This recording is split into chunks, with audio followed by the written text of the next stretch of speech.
Hey everyone, topic number 2 today with our expert Greg Dickerson. How you doing, buddy? Doing great, Michael. Who wants to be a millionaire? Exactly. I don't know what it is about the first of the year. Lots of people are throwing out goals, and Instagram is full of it about people saying, "I want to be a millionaire. I want to be a millionaire." And I hear it so often, it now makes me cringe because Hmm. I believe being a millionaire is the wrong goal, right? Becoming a millionaire happens if you have the right goal, but I believe being a millionaire is the wrong goal. And I thought I would just talk about that with you and debate that because maybe I'm just wrong. Well, number one, what does that even mean? Is that net worth? Is that Yes, liquid? net worth, Is it, a net worth yeah, millionaire.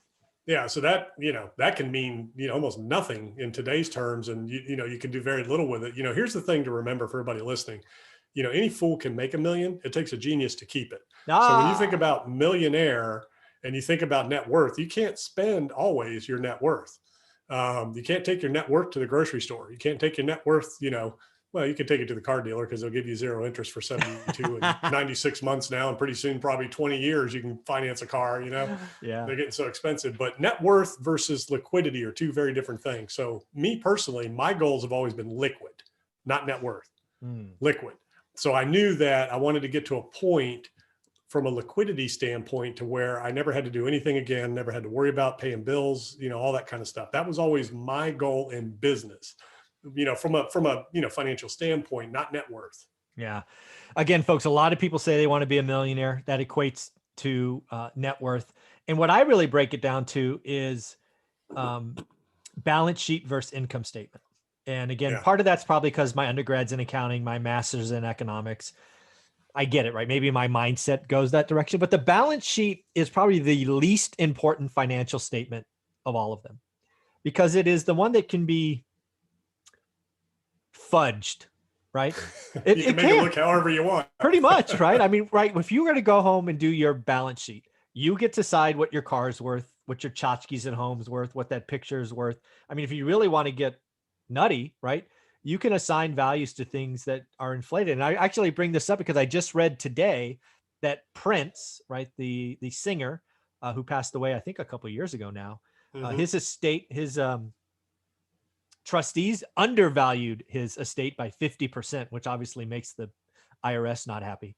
Uh, so, I mean, again, the balance sheet is something that you can tweak. And again, you can't pay your bills, generally speaking, with your balance sheet. It's just the wrong goal.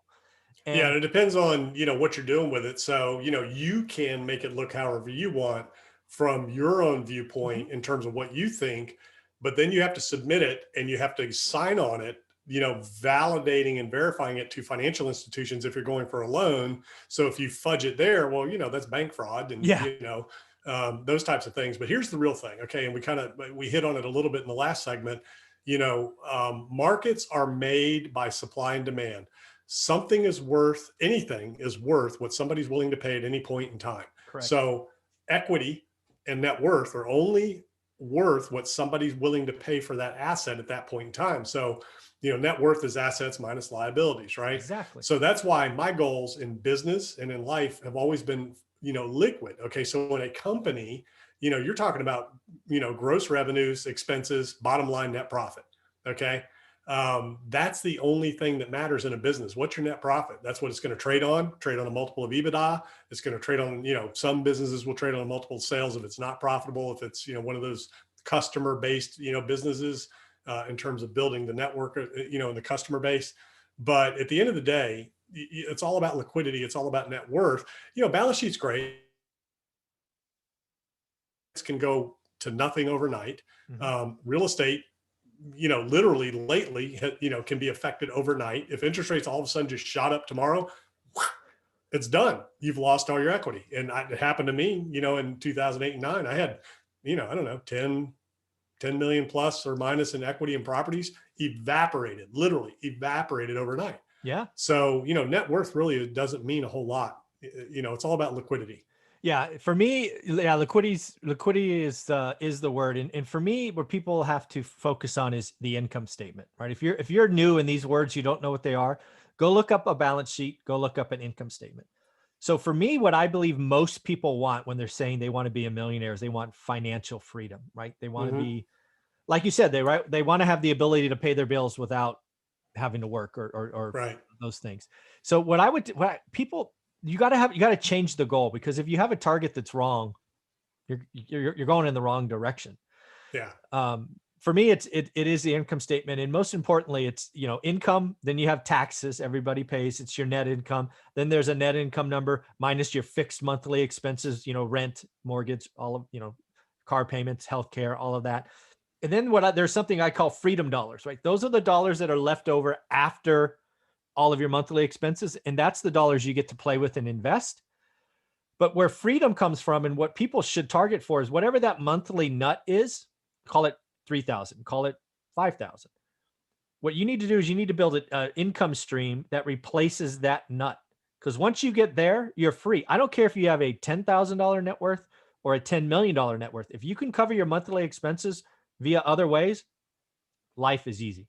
Yeah. And that's really the key. I mean, that's what everybody should start with. And, whether you're trying to exit a career or, set yourself up for retirement, you've got that monthly income goal you need to think about. Just like if you sat down with a financial planner, I mean, that's what they do. They ultimately look at how long are you going to live, realistically, what are your expenses going to be, and how much are you going to need on a monthly basis to sustain, the lifestyle you want to live. So you got to think about, how do you want to live?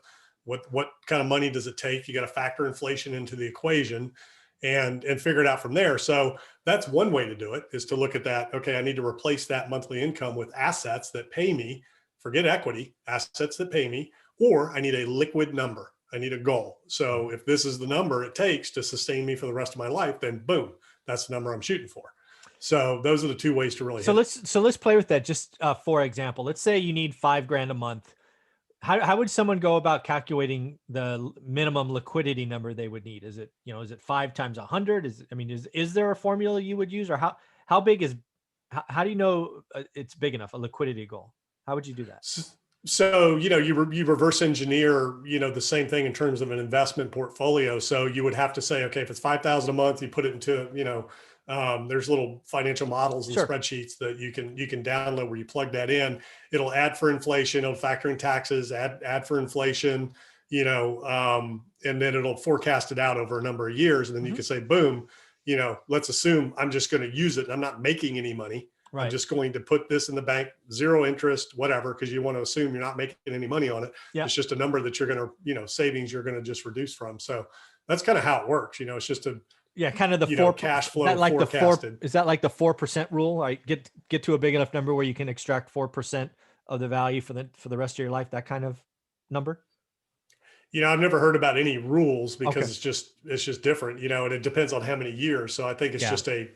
It's just a compounded equation that you can easily, put into, a calculator. Understood. So folks, what I would tell you is, if we're sitting here now, January 4th, not sure when you will watch this, but if you've put out a goal that you want to be a millionaire, I would at least strongly recommend you turn that into kind of an income goal or a freedom goal, or, sit down with you and your significant other and go, how much do we need every month to be free? Yeah. And you just compound it. So if it's 5,000 a month, 12 years, that's 60 grand a year. For 20 years, that's 1.2 million. Yep. You have to factor inflation in there. So, what is that,